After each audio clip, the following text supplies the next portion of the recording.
numbers, yeah. All the same numbers. His sideboard, a little different than Jerry's sideboard. He has 6 Jaces between the main deck and the sideboard. But other than that, the main deck, very similar. All the way down to the 1 Supreme Verdict. So yeah. For those of you who were just watching on camera our replay match, Jerry's deck is, and Brad's deck, is very much a board control all sweepers deck. Exactly. He has a lot of pinpoint removal like Pillar of Flame, Azorius Strahd, but he also has a lot of sweepers like 4 Terminus, 1 Supreme Verdict. And then he finishes it off with things like Entreat the Angels and Planeswalkers. Of course, Snapcaster Mages for value. Now, Joe Bernal, on the other hand, Rakdos Aggro. Right. So Joe Bernal's deck is a zombies deck. It's very much like black-red zombies. It's playing Gravecrawler, Diregraph Ghoul, the only new card, Rakdos Cackler, then Blood Artist, Falconwrath Aristocrat, and the Messenger, Searing Spear, Bump of the Night, Brimstone Volley, Pillar of Flame. So, not too much outside of the norm, except he's added Rakdos Cackler to the traditional black-red zombies deck. Right, and he also added another dual land in the form of Rakdos Guildgate, which means he has the full 12 duels in his deck. So his mana should be pretty good, and he'll lead on Blood Crypt. What's coming after it, though? Looks like Diregraph. And Brad, Plains Go. So Brad, this is, I think, we saw before, Brad's on a 5-card hand, by the way. Oh, here. wow. That's going to really hurt him. We saw before this the Blue-White-Red Miracles deck in Jerry's hands take down a Green-Red aggro deck. This, to me, seems like it'll be a much harder matchup because he has Burn. Yeah, this is going to be a really, really hard matchup for Brad Nelson. The amount of reach in Joe Bernal's deck is just absurd. Now, both players stuck on 1 land. Joe doesn't care, though. He has 1-drops. Yeah, he has 12 1-drops in his deck, so he could care less. And Brad Nelson hacks it in. Wow. All right, so Joe winning on the 1-land keep. Kind of a non-game, that first one. Looked like about a 45-second game. You see the clock, 49:10 right now. Brad Nelson can't be happy about that one, but he has a serious face-on. So does Joe. They know it's still going to be a real match. Brad Nelson will try and channel the powers of that stylish hat he's wearing and really try and take down Joe Bernal here. Yeah. Looking at the sideboard, Brad doesn't actually have that many options. He has Supreme Verdicts, which are marginal against Joe Bernal. Yeah, they're good, but not great. They may be better than, I believe they may be better than Terminus. It's hard to say. They don't, the Terminus deals much better with the Messenger and Gravecrawler. In fact, Terminus probably is just a stronger card. Brad has, the cards inside board he has Guise Saint Traft, Dissipate, Negate, Purify the Grave, Sundering Growth, Supreme Verdict, and Jace Memory Adept. The only new card in there is Sundering Growth, which is the disenchant that populates. Yeah, and really, I'm looking at his sideboard. I don't think he's going to side in any cards except these Supreme Verdicts. His deck is already pretty well set up to fight against creatures, but unfortunately for him, Joe's deck is just really, really well suited. Right, Joe also has the opportunity to side in Underworld Connections in this matchup. That's a 3-mana aura that you put on a land that turns your land into a Phyrexian arena. I do think if I'm Joe, I want to play that card, possibly over a card like Falconwrath Aristocrat. I might just actually want to draw extra cards and cast more burn spells at Brad. Interesting. I might side out the Blood Artist against, well, actually, what land did Brad play that game? Just a Plains. A Plains, so Joe might or might not know what he's playing. Right, it does depend. These, especially with these guys who both travel a lot to play on the circuit, it's very possible they know what each other's playing in this scenario. But if he doesn't know what he's playing, Joe probably makes no changes. It'd be very hard to tell what you're supposed to side in based off that. Yeah. So Joe on the left will be on the draw with his Rakdos aggro deck. Falconwrath Aristocrat's a pretty interesting card in the matchup. I mean, like you said, it is a little slower of a card, but at the same time it can provide that punch. I don't think he'll side it out. I think we'll definitely see 3 Pillar of Flame come out for 3 Underworld Connections. There are Pillar of Flame. I did miss that. That's easily a better cut. The question is, does he want Dreadbore instead of Searing Spear? I think that's the real question. I definitely think the answer is no. Just like we talked about earlier, Searing Spear just pretty much strictly better, I believe. Well, especially I don't think the late games. Brad's cards answer, his Planeswalkers answer creatures in the late game. Joe's on a mulligan, Brad keeping 7. But late game, I think Joe will be wanting more burn spells as opposed to ways to answer Planeswalkers. You know, he doesn't really need to kill a Tamiyo, actually. Right. He doesn't care about a Tamiyo. Like, sure, if it ultimates then Brad's in great shape. But if it's ultimating, I mean... Right, so when you think about relevant targets, there's only 4 Jace. Right. And that's not enough to merit boarding in Draft 4. Right, and a Searing Spear should kill a Jace, unless the game's going really strangely. If you're casting Searing Spear at a Jace, it's probably, the game's not going very well already. Right, so both players are going to be doing minimal sideboarding here. They both more have cards for other matchups. Right. Now, if you're Brad Nelson, what do you take out for those 2 Supreme Verdicts? Well, I'm not impressed with Tamiyo here. That would probably be my first thought. You do need a way to win. I think Entreat does that for you. I would probably want Tamiyo to be gone for them.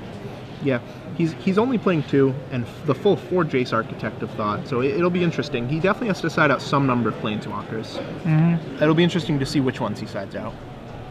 Joe's hand also not keepable. It was double Aristocrat, double Searing Spear, 1 land. That's a very easy decision for him. So, kind of looks like both games they've traded Mull to 5s. Yeah, I think the time spent shuffling is now about 5 times as much as the time spent playing. And neither of these decks Mull to 5 very well. Well, Brad's can.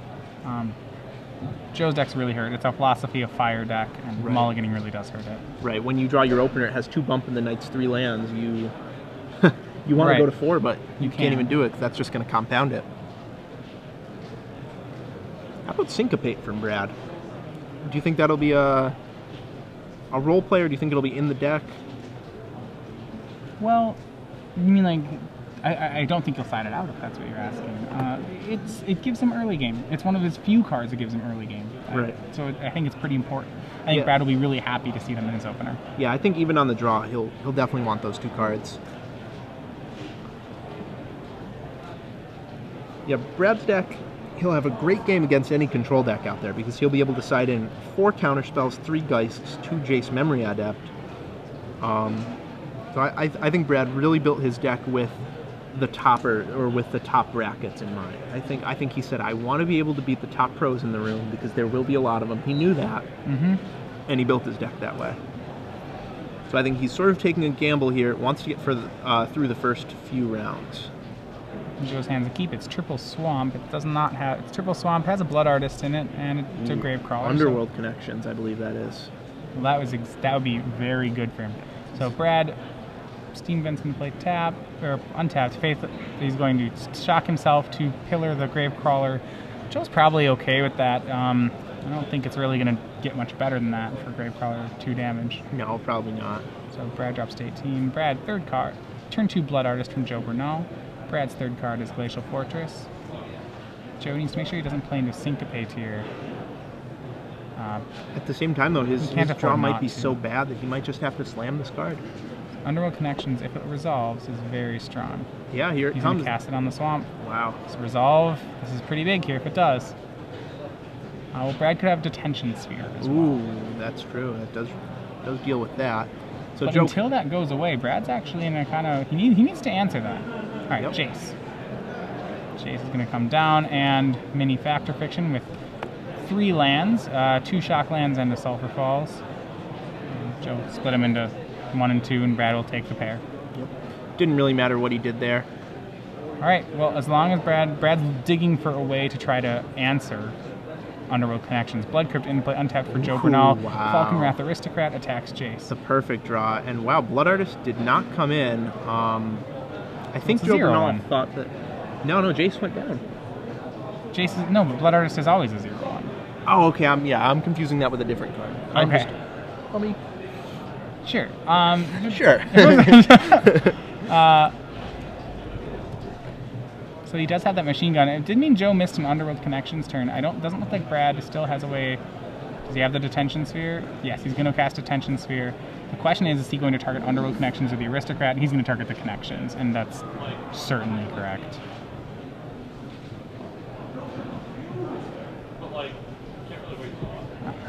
All right, untap from Joe. So now Joe, he does have a Brimstone Wall. He's going to have to swing for 4. Brad drops down to 14.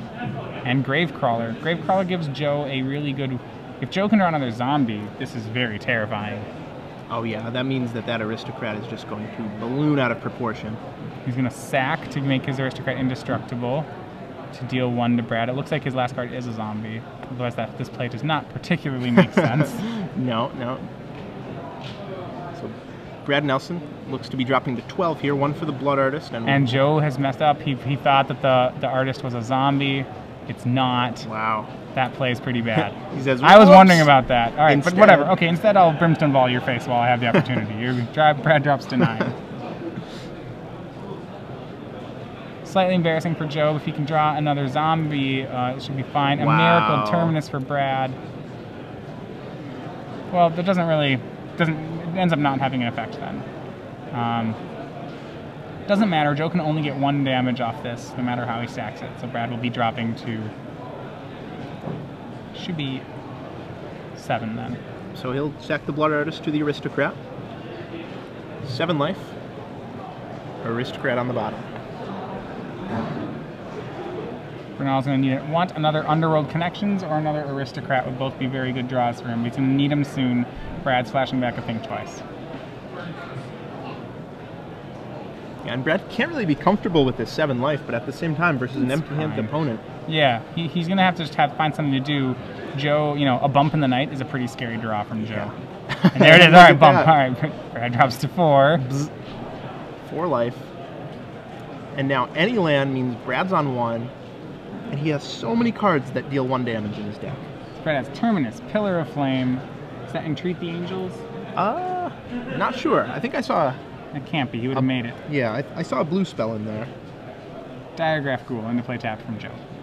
And Brad's going to have to... and Gravecrawler. Oh. I don't like the Gravecrawler cast there, because now Brad's going to Terminus it. I would have gone without the Gravecrawler cast, because all Joe really cares about is pushing 2. Right, exactly. He just needed 2 damage. Now his creatures go to the bottom. Oh, maybe not. This is 4 mana. Oh, Supreme Verdict. Same thing. I mean, Brad has Pillar and Terminus. I don't think it really matters. And Falconwrath Aristocrat. And does that get him? 4.